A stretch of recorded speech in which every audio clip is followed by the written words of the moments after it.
જો મિત્રો તમે પણ સરકારી ભરતીની તૈયારી કરતા હોય તો અનએકેડમી બેસ્ટ ઓપ્શન છે. તમે તલાટીથી લઈને જીપીએસસી ક્લાસ 1-2 સુધીની તૈયારી તમે અનએકેડમી પર કરી શકો છો. અનએકેડમીના સૌથી મોટા ફાયદો એ છે કે અનએકેડમી પર તમને ઓલ ઓવર ગુજરાતની જેટલી પણ ટોપ લેવલની ફેકલ્ટી છે એ બધી જ ટોપ લેવલની ફેકલ્ટી તમને એક જ પ્લેટફોર્મ એટલે કે અનએકેડમી પર તમને મળી જશે. બરાબર.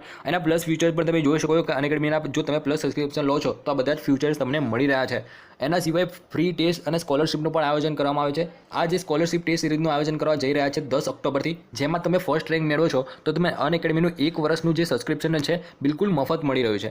ફ્રી ટેસ્ટ સિરીઝનું પણ આયોજન કરવામાં આવે છે. 9 ઓક્ટોબરે ફ્રી ટેસ્ટ સિરીઝનું પણ આયોજન કરાયું છે. પ્લસ સબસ્ક્રિપ્શન લે છે એમના માટે પ્લસ ટેસ્ટનું પણ આયોજન કરવામાં આવતું છે અનએકેડમી દ્વારા. હવે નવી કઈ નવી બેચ સ્ટાર્ટ થવા જઈ રહી છે એના વિશે પણ માહિતી મેળવી લે. તો 4 ઓક્ટોબરથી સામર્થ્ય જનરલ ક્લાસ 3 માટેની નવી બેચ સ્ટાર્ટ થવા જઈ રહી હતી. બરાબર. 4 ઓક્ટોબરથી નવી બેચ સ્ટાર્ટ થઈ રહી છે અને આજથી જો તમે ટેટ એક્ઝામની તૈયારી કરતા હોય તો આજથી નવી બેચ સ્ટાર્ટ થવા જઈ રહી છે રણાંગણા, જે ખાસ કરીને સ્પેશિયલી ટેટની એક્ઝામની તૈયારી કરતા ઉમેદવાર માટે છે. જ્ઞાન મંથન 7 ઓક્ટોબરથી નવી તૈયારી સ્ટાર્ટ કરી શકો છો ક્લાસ 1-2 માટે. પ્રિલિમ્સ માટે નવી બેચ છે જ્ઞાન મંથન, 7 ઓક્ટોબરથી સ્ટાર્ટ થવા જઈ રહી છે. 9 ઓક્ટોબરથી સંપૂર્ણ બેન્ચ કરીને જે ક્લાસ 3 માટેની તૈયારી કરતા હોય એમના માટે 9 ઓક્ટોબરથી નવી બેચ સ્ટાર્ટ થવા જઈ રહી છે. બરાબર. તો જલ્દીથી તમારી જે પણ સરકારી ભરતી અપકમિંગ ઘણી બધી આવી રહી છે, પ્રિલિમ્સ છે, કોન્સ્ટેબલ છે, તલાટી છે, એમને માટે તમે તૈયારી કરી શકો છો. અહીંયા તમે જોઈ શકો છો કે અત્યારની જે લેટેસ્ટ પ્રાઇસ છે એ આ પ્રમાણે છે. જો તમે આપણો DD10 કોડ યુઝ કરો છો તો તમને આ પ્રમાણેની પ્રાઇસ ઉપર તમને ડિસ્કાઉન્ટ મળી જશે. કયો કોડ નાખવાનો છે? DD10 કોડ નાખવાનો છે. બરાબર. તો તમને 10% ડિસ્કાઉન્ટ પર આ પ્રાઇસ ઉપર તમને મળી જશે. 24 મહિનાનું સબસ્ક્રિપ્શન લો છો તો આ પ્રાઇસ છે. 1 મંથનું સબસ્ક્રિપ્શન લો છો તો આ પ્રાઇસ છે. તમને 24 મહિનાનું સબસ્ક્રિપ્શન લો છો તેમાં સૌથી વધારે ફાયદો મળી રહ્યો છે. બરાબર. સૌથી વધારે જો તમને ફાયદો મેળવવો હોય તો 24 મહિનાના સબસ્ક્રિપ્શન મેળવી શકો છો. એના સિવાય અત્યારે જે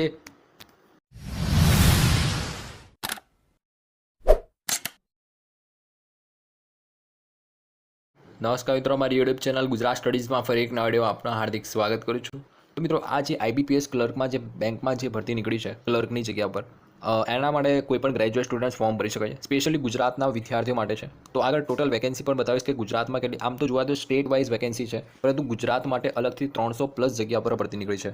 અને આ જે ભરતી આવેલી છે એ IBPS બેંકમાં ક્લર્કની પોસ્ટ ઉપર ભરતી છે, જેના માટે કોઈ પણ ગ્રેજ્યુએટ સ્ટુડન્ટ ફોર્મ ભરી શકે છે.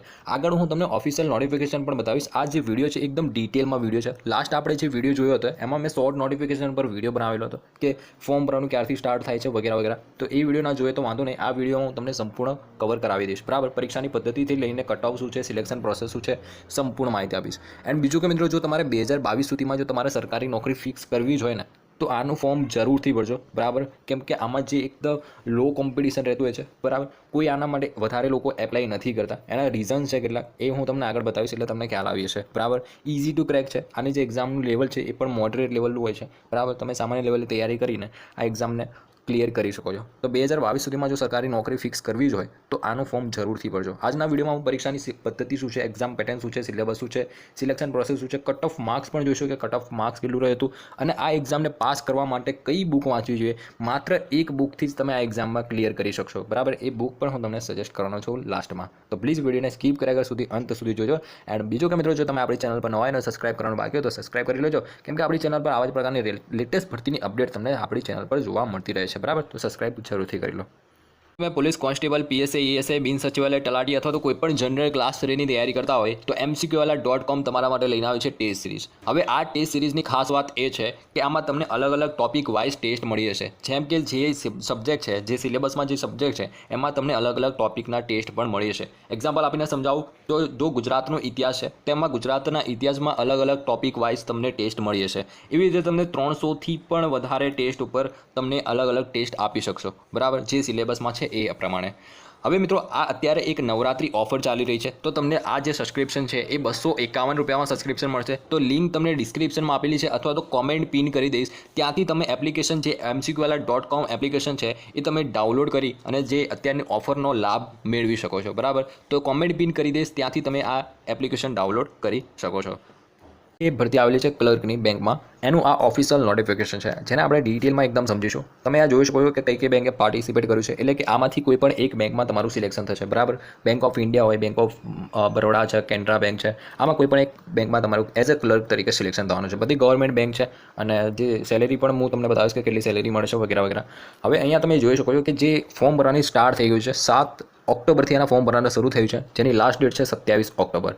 હવે મિત્રો અહીંયા જે તમારી સંપૂર્ણ જે પ્રોસેસ છે, સિલેક્શન પ્રોસેસ છે, એ સંપૂર્ણ 2022 સુધીમાં કમ્પ્લીટ થાય છે, બરાબર. પ્રોવિઝનલ એલોટમેન્ટ એટલે કે 2022 સુધીમાં એપ્રિલ મહિના સુધીમાં તમારું કમ્પ્લીટ જે છે પ્રોસેસ એ સંપૂર્ણ પૂર્ણ થવાની છે, બરાબર. એટલે કે 2022 સુધીમાં તમે જો આ એક્ઝામ ઇઝીલી ક્રેક કરી લો છો તો તમે એક સરકારી નોકરી મેળવી લો છો એપ્રિલ 2022 સુધીમાં મે બી. ઓકે, તો તમે આ જોઈ શકો છો સંપૂર્ણ કે પ્રિલિમ્સ એક્ઝામ ક્યારે છે, મેઇન્સ એક્ઝામ ક્યારે છે, જેનું રિઝલ્ટ ક્યારે આવે છે વગેરે વગેરે તમે જોઈ શકો છો કે જે તમારી પ્રિલિમ્સ એક્ઝામ છે એ ડિસેમ્બર મહિનામાં છે અને જે મેઇન્સ એક્ઝામ છે એ જાન્યુઆરી. હવે જે પ્રિલિમ્સ અને મેઇન્સ એક્ઝામ છે ને બંને MCQ ટાઈપના ક્વેશ્ચન પૂછે છે. આગળ આપણે ડિટેલમાં નોટિફિકેશનને જોઈશું.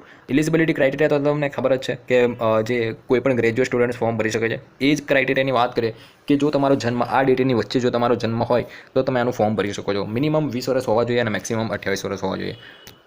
એજ્યુકેશન ક્વોલિફિકેશનને પણ ફરી એકવાર તમને બતાવી દઉં છું કે કોઈ પણ ગ્રેજ્યુએટ સ્ટુડન્ટ્સ આના માટે ફોર્મ ભરી શકે છે. કોઈ પણ ગ્રેજ્યુએટ હોય, BA કરેલું હોય, BCom કરેલું હોય, BSc કરેલું હોય વગેરે કોઈ પણ કેન્ડિડેટ્સ જો ગ્રેજ્યુએશન કમ્પ્લીટ હોય તો ફોર્મ ભરી શકે છે. હવે આપણે સીધા એક્ઝામ પેટર્ન અને સિલેબસ ઉપર આપણે જોઈએ. તો મિત્રો અહીંયા સ્ક્રીન પર તમે જોઈ શકો જે તમારી પ્રિલિમ્સ એક્ઝામ છે ને જે ડિસેમ્બર મહિનામાં છે એનો આ સિલેબસ છે. કેટલા નંબર ઓફ સબ્જેક્ટ છે તો 3 સબ્જેક્ટ છે. ઇંગ્લિશનું છે, એક ન્યુમેરિકલ એબિલિટી છે અને રિઝનિંગ એબિલિટી છે. ટોટલ જે છે એ 100 માર્ક્સનું જે તમારું ક્વેશ્ચન પેપર છે અને જે એક્ઝામ છે ને જે પરીક્ષાની માધ્યમ છે એ પણ ગુજરાતી જ રહેશે, બરાબર. ગુજરાતી જ એક્ઝામ છે. જે ઇંગ્લિશ સબ્જેક્ટને છોડીને બાકીના જે બીજા 2 સબ્જેક્ટ છે એમાં તમને પરીક્ષાનું માધ્યમ ગુજરાતી જોવા મળશે કેમ કે ઇંગ્લિશનું પેપર તો ઇંગ્લિશમાં જ હોય.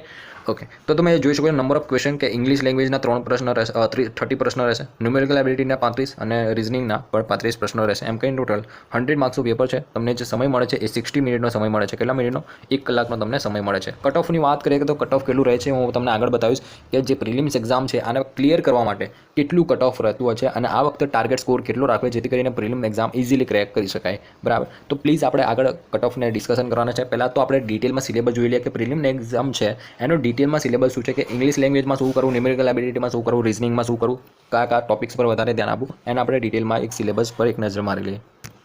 હવે મિત્રો અહીંયા સ્ક્રીન પર આપણે જોઈ શકો છો કે જે સિલેબસ છે એ આમાં આપણે ડિટેલમાં સિલેબસ ચેક કરવાના છીએ કે જે ઇંગ્લિશ લેંગ્વેજમાં શું કરવું, કયા ટોપિક્સ પર વધારે ધ્યાન આપવું. જે તમારી પ્રિલિમ્સ એક્ઝામ છે એમાં સબ્જેક્ટ છે એક ઇંગ્લિશ છે, એક રિઝનિંગ છે અને એક એપ્ટિટ્યૂડ છે, બરાબર. આ 3નો આપણે ડિટેલમાં સિલેબસ જોઈશું. તો સૌથી પહેલાં આપણે ઇંગ્લિશ લેંગ્વેજની વાત કરીએ કે ઇંગ્લિશ લેંગ્વેજને કઈ રીતે તૈયાર કરવાનો છે.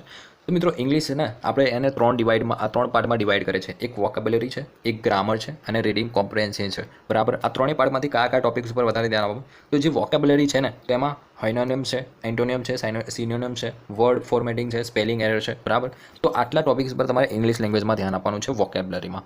પછી ગ્રામરની વાત કરીએ તો ગ્રામરમાં પણ તમારે બધું ગ્રામર નથી કરવાનું. જે એક છે સ્પોટિંગ એરર છે, ફર્સ્ટ એન્ડ એડમ છે, પછી ડાયરેક્ટ ઇનડાયરેક્ટ સ્પીચ છે, એક્ટિવ પેસિવ હોય છે, બસ આટલું કરો ઇનફ છે ઇંગ્લિશ ગ્રામર માટે. રીડિંગ કોમ્પ્રિહેન્સિવની વાત કરીએ કે રીડિંગ કોમ્પ્રિહેન્સિવમાં શું છે તો તમે અહીંયા જોઈ શકો છો કે બરાબર. પછી આપણે રિઝનિંગની વાત કરીએ કે રિઝનિંગમાં આપણે કઈ રીતે તૈયારી કરવાની છે, કયા સબ્જેક્ટ ઉપર વધારે ધ્યાન આપવાનું છે. તો રિઝનિંગની આપણે જ્યારે તૈયારી કરતા હોય તો વર્બલ રિઝનિંગ અને નોન વર્બલ રિઝનિંગ આપણે સિલેબસમાં છે, બરાબર. તો જે વર્બલ રિઝનિંગ છે એમાં તમે જોઈ શકો છો કે તમારે સ્ક્રીનશોટ લેવો તો સ્ક્રીનશોટ લઈ શકો છો અથવા તો સ્ક્રીન રેકોર્ડિંગ પણ તમે લઈ શકો છો, બરાબર. આટલા ટોપિક્સ ઉપર તમારે ધ્યાન આપવાનું છે જે રિઝનિંગ માટે. ઓકે, તો તમે વિડીયોને પોઝ કરીને વાંચી શકો છો અથવા તો નોટ ડાઉન પણ કરી શકો છો. આપણે આગળ જોઈએ ક્વોન્ટિટી એપ્ટિટ્યૂડની વાત કરીએ કે ક્વોન્ટિટી એપ્ટિટ્યૂડમાં શું કરવાનું છે. તેમાં આપણે રેશિયો એન્ડ પ્રિપરેશન છે, એવરેજ છે, ટાઈમ એન્ડ વર્કના તમને દાખલા પૂછ્યા છે, સ્પીડ છે, ડિસ્ટન્સ ટાઈમ છે, બરાબર. પર્સન્ટેજ છે, પાર્ટનરશિપ છે, ક્લોક છે, વોલ્યુમ એન્ડ સરફેસ એરિયા છે, લાઇન ચાર્ટ છે, ટેબલ છે, બરાબર. તો આટલા જે ટોપિક છે એ તમારે ક્વોન્ટિટી એપ્ટિટ્યૂડમાં કરવાના છે. જે સિલેબસ છે એ ક્વોન્ટિટી એપ્ટિટ્યૂડનો થોડો વાસ્ટ છે, બરાબર. એન્ડ જે ઇંગ્લિશનો સિલેબસ છે એકદમ તમે જોઈ શકો છો, રિઝનિંગનો પણ સિલેબસ જોઈ શકો છો. ઓકે, આ તો આપણે વાત કરી પ્રિલિમ્સ એક્ઝામની. આગળ આપણે જોઈએ મેઇન્સ એક્ઝામ વિશે. ત્યાર પછી જે લોકો પ્રિલિમ્સ એક્ઝામ ઇઝીલી ક્રેક કરી લે છે એ લોકોને પછી મેઇન્સ એક્ઝામ આપવાની હોય છે અને જે મેઇન્સ એક્ઝામ હોય છે એ પણ ટોટલ MCQ ટાઈપના ક્વેશ્ચન પૂછાય છે અને જેનું એક્ઝામ લેંગ્વેજ છે એ પણ તમારું ગુજરાતી જ રહેશે. જે ઇંગ્લિશ લેંગ્વેજને છોડીને તમારું જે ક્વેશ્ચન પેપર છે એ ઇંગ્લિશમાં જ રહેવાનું છે. જનરલ ફાઇનાન્શિયલ અવેરનેસ છે એના પર ક્વેશ્ચન ગુજરાતીમાં તમને મળી જશે, બરાબર. ઓકે, ઇંગ્લિશ સિવાયના બધા ક્વેશ્ચન તમને જોવા મળશે ગુજરાતીમાં. ઓકે, મેઇન એક્ઝામ પર તમારી MCQ ટાઈપ છે મેં કીધું એ પ્રમાણે અને જેમાં છે એ કેટલા ક્વેશ્ચન પૂછાય છે 190 ક્વેશ્ચન પૂછાય છે. માર્ક્સ છે 200 માર્ક્સ છે, બરાબર. તમે એ જોઈ શકો છો વિડીયોને પોઝ કરી. એમાં જે સબ્જેક્ટ છે કયા છે તો જનરલ ફાઇનાન્શિયલ અવેરનેસ છે, જનરલ ઇંગ્લિશ છે, reasoning ability and computer aptitude છે અને જે ક્વોન્ટિટી એપ્ટિટ્યૂડ છે, બરાબર. તો આ જે છે એ મેઇન્સ એક્ઝામનો સિલેબસ છે. કેટલા માર્ક્સનો છે? 200 માર્ક્સનું તમારું મેઇન્સ એક્ઝામ છે. આ ક્લિયર કરી લીધું પછી ફાઇનલ સિલેક્શન થતું હોય છે. તમે જોઈ શકો છો મીડિયમ ઓફ એક્ઝામ. તો ગુજરાત માટે તમે જોઈ શકો ફરી એકવાર કે ઇંગ્લિશ લેંગ્વેજમાં પણ ક્વેશ્ચન પેપર મળશે, હિન્દી અને ગુજરાતીમાં પણ તમને એક્ઝામ લેંગ્વેજ મળી જશે, બરાબર. Question paper sorry. ઓકે, આગળ જોઈએ આપણે તો મિત્રો આ સ્ક્રીન ઉપર તમે જોઈ શકો કે જે આઈબીપીએસ ક્લર્ક છે એની પ્રિલિમ્સ એક્ઝામનું 2020નું જે કટ ઓફ હતું સ્ટેટ વાઇઝ જોઈએ 2020માં પણ આ ભરતી આવી હતી અને એમાં પણ આ જ પ્રકારની પરીક્ષાની પદ્ધતિ હતી, સિલેબસ પણ આ પ્રમાણે હતો. જે ક્વેશ્ચન પેપર હતું એ પણ 100 માર્ક્સનું હતું. લાસ્ટ યર 2020ની વાત કરું છું, બરાબર. હવે ઘણા બધા લોકોને એ પણ પ્રશ્ન થતો હશે કે આ જે આઈબીપીએસ ક્લર્કની જે ભરતી છે એ દર વર્ષે આવે છે. તો મિત્રો હા, આઈબીપીએસ ક્લર્કની છે, આઈબીપીએસ પીઓ છે, એ એસબીઆઈ પીઓ છે, આ બધી ભરતી છે ને દર વર્ષે આવતી હોય છે અને ફિક્સ એમનું જે શેડ્યુલ હોય છે એ પણ ફિક્સ હોય છે. જેમ જીપીએસસીનું એક્ઝામ ડેટ કઈ રીતના ફિક્સ હોય છે એ રીતે સંપૂર્ણ પ્રોસેસ છે એ અમને ફિક્સ હોય છે, બરાબર. હવે આપણે ફટાફટ કટ ઓફ જોઈ લઈએ કે કટ ઓફ કેટલું રહેતું હોય છે ગુજરાતની. તો આપણે ગુજરાતના કેન્ડિડેટ છે તો ગુજરાતનું જોઈ લઈએ ફટાફટ કે ગુજરાતમાં કેટેગરી પ્રમાણે કેટલું કટ ઓફ રહેતું હોય છે. જો તમને તમે જોઈ શકો છો કે આ જે ઇમેજ છે તમને સ્ક્રીન ઉપર બ્લર દેખાતી હોય તો તમને હું આ ઇન્સ્ટાગ્રામ પર પોસ્ટ કરી દઈશ, તો ત્યાંથી તમે ઇન્સ્ટાગ્રામ પરથી તમે વધુ જોઈ શકો છો. એમ તો હું તમને બોલીને સંભળાવી દઈશ તો તમને ખ્યાલ આવી છે. અહીંયા તમે ગુજરાત જોઈ શકો છો. ગુજરાતનું જે કટ ઓફ રહ્યું છે એ આમ જોવા જઈએ કેટેગરી પ્રમાણે તો જનરલ કેટેગરી, ઓબીસી અને એસસી કેટેગરી તો 72 માર્ક્સ રહ્યું છે અને જે એસસી કેન્ડિડેટ છે એમને 59 કટ ઓફ રહ્યું છે. એસસી કેન્ડિડેટને 59 અને જે જનરલ અને ઓબીસી કેન્ડિડેટ છે એમને 72 માર્ક્સ કટ ઓફ અટક્યું છે. ઓકે, તો આ પ્રમાણેનો કટ ઓફ હતો. હવે મેઇન્સ એક્ઝામમાં જે સિલેબસ છે એને પણ આપણે ડિટેલમાં જોઈ લઈએ કે મેઇન્સ એક્ઝામમાં જે સિલેબસમાં જે સબ્જેક્ટ છે એમાં પણ આપણે કયા સબ્જેક્ટ ઉપર અને શેની પર વધારે ધ્યાન આપવાનું છે. તો સૌથી પહેલાં જનરલ અવેરનેસની વાત કરીએ કે જનરલ અવેરનેસમાં શું છે, તો કરંટ અફેર્સ ઉપર વધારે ધ્યાન આપવાનું છે મેઇન્સમાં. અને બરાબર, તો તમે જોઈ શકો છો કે કરંટ અફેર્સના નેશનલ ઇન્ટરનેશનલ રિલેશન છે, બરાબર. તમે વિડીયોને પોઝ કરી અને વાંચી શકો છો. બાકીના જે ક્વોન્ટિટી એપ્ટિટ્યૂડ છે, રિઝનિંગ છે, ઇંગ્લિશ છે, એ તમને પ્રિલિમ્સમાં જે એક્ઝામનો સિલેબસ હતો એ સિલેબસ તમારા મેઇન્સમાં પણ સેમ એ જ રહેવાનો છે, બરાબર. તમે ખાલી અહીંયા તમે જોઈ શકો છો કે જનરલ અવેરનેસમાં મેઇન્સમાં શું પૂછાય છે. તો કરંટ અફેર્સ અને બેન્કિંગ રિલેટેડ ક્વેશ્ચન પૂછાતા હોય છે એ તમે વિડીયોને પોઝ કરી અને વાંચી શકો છો.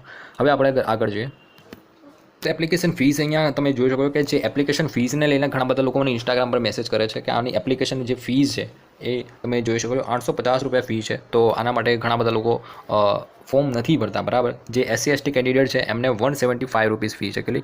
એસસી એસટી કેન્ડિડેટને 175 છે, તો એમને તો જરૂરથી ફોર્મ ભરવું જોઈએ. પરંતુ ઘણા બાકીની જે કેટેગરીના કેન્ડિડેટ છે એમના માટે ફીસ છે એ 850 છે. તો આ ફીઝને લઈને ઘણા બધા લોકો એપ્લાય નથી કરતા, બરાબર. અને એક આટલી સારી ઓપોર્ચ્યુનિટી ગણી શકાય, બરાબર. અને જે આમાં જે લોકોનું મેથ્સ અને ઇંગ્લિશ જે લોકોનું સારું છે એ લોકો તો આ એક્ઝામને ઇઝીલી ક્રેક કરી શકે છે, કારણ કે જે પ્રિલિમ્સ અને મેઇન્સમાં મેથ્સ, રિઝનિંગ અને ઇંગ્લિશના જે ક્વેશ્ચન છે એનું તમને વધારે જોવા મળે છે. તમે ખાલી મેથ્સ અને ઇંગ્લિશ આવડે છે તો પણ તમે એક્ઝામને ઇઝીલી ક્રેક કરીને આવી શકો છો, કટ ઓફ ક્લિયર કરી શકો છો, બરાબર. તો જરૂરથી આ લોકોએ એપ્લાય કરવું જોઈએ, કેમ કે ફીઝને લઈને ઘણા બધા લોકો નથી એપ્લાય કરતા. એન્ડ બીજું કે મિત્રો મેથ્સ અને રિઝનિંગ અને ખાસ કરીને ઇંગ્લિશ સબ્જેક્ટને લઈને ઘણા બધા લોકોને જે મેન્ટાલિટી છે એ આ પ્રમાણેની છે કે એટલે આ લોકો ફોર્મ નથી ભરતા. અને જે કોમ્પિટિશન છે ગુજરાતમાં એ લો કોમ્પિટિશન રહેતું હોય છે, બરાબર. અને બીજું કે જે એસસી એસટી કેન્ડિડેટ છે એ લોકોને તો જરૂરથી એના માટે એપ્લાય કરવું જોઈએ, કેમ કે એમના માટે ફીસ પણ ઓછી છે, બરાબર. તો કોઈ પણ કન્ફ્યુઝન હોય તો કમેન્ટ કરીને જણાવી શકો છો અથવા તો મને ઇન્સ્ટાગ્રામ પર મેસેજ કરી શકો છો આ ભરતીને બાબતે. જે બુક લિસ્ટની વાત કરતો હતો કે જે બુક લિસ્ટ કઈ છે, તો આ એક્ઝામને ક્લેક કરવા માટે જે એક જ બુક છે, એક દિશા પબ્લિકેશનની બુક આવે છે. કઈ પબ્લિકેશનની? દિશા પબ્લિકેશનની બુક આવે છે. એ આના માટે ખૂબ સારી છે. આમાં તમારો કમ્પ્લીટ પ્રિલિમ્સ અને મેઇન્સનો જે સિલેબસ છે એ કમ્પ્લીટ ક્લિયર કરાવી દેશે અને જે ડિટેલમાં જે સિલેબસ બતાવે એ પ્રમાણે તમારું સંપૂર્ણ ટોપિક વાઇઝ તમને આ બુકમાં કવર કરી દેશે. પરંતુ ઓનલાઈન પરચેસ કરતી વખતે ખાસ એટલું ધ્યાન રાખજો કે આ જે બુક છે એનું લેંગ્વેજ કઈ છે, બરાબર. કેમ કે આ એક્ઝામ છે ને એ હિન્દી, ઇંગ્લિશ અને ગુજરાતી અથવા તો સ્ટેટ વાઇઝ જે લેંગ્વેજ હોય છે એ રીતના હોય છે, બરાબર. તો તમારે જે એક્ઝામ જે લેંગ્વેજમાં આપવાના હોય ને એ લેંગ્વેજમાં આ બુક અવેલેબલ છે કે નહીં ઓનલાઈન એ ખાસ કરીને ચેક કરી લઉં પછી પરચેસ કરજો, બરાબર. તો દિશા પબ્લિકેશનની બુક ખૂબ બેસ્ટ છે આ એક્ઝામ ક્લિયર કરવા માટે.